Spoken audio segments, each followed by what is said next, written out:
What if the secret to building wealth wasn't hidden in a Wall Street journal or a Silicon Valley startup, but tucked away in the pages of a book written thousands of years ago?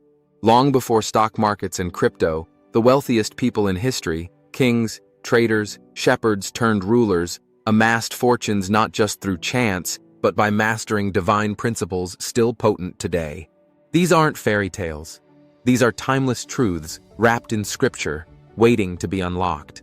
The Bible isn't a finance manual, but it holds a financial blueprint so timeless it built the wealth of figures like Abraham, Joseph, Solomon, and even the industrious Proverbs 31 woman.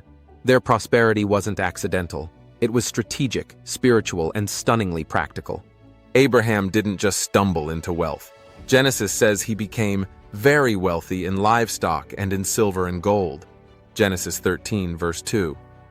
But how? God gave Abraham a promise, but Abraham partnered with God's promise through movement.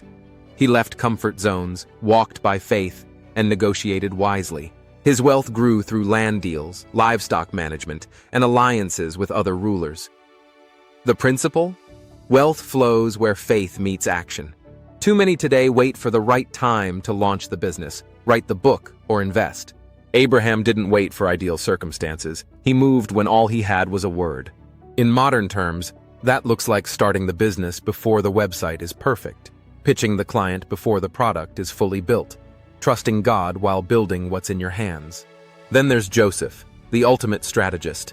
Betrayed and sold into slavery, he didn't let bitterness bankrupt his potential. In Pharaoh's court, Joseph interprets a dream, not just spiritually, but economically. He saw what was coming. 7 years of plenty followed by 7 years of famine. What did he do? He created the first national savings and investment plan, storing grain during abundance to sell during scarcity. Joseph teaches us that foresight is a wealth principle. Today, that looks like investing in skills before they're needed, saving aggressively when income flows, and reading market trends instead of reacting emotionally. He understood that the blessing wasn't just the abundance, it was the management of it. Then there's Solomon, the wealthiest man to ever live.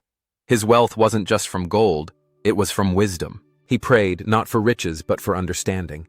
And what did God do? Gave him both. 1 Kings 3 verse 13. His wisdom attracted rulers, traders, and global markets to his doorstep.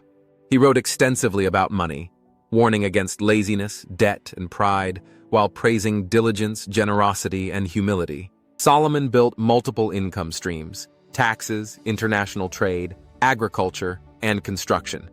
He didn't rely on one source. That's a lesson. In today's terms, Solomon would have been the king with diversified investments, multiple businesses, and assets that made money while he slept. Let's not forget the Proverbs 31 woman, often celebrated for her character, but overlooked for her business acumen.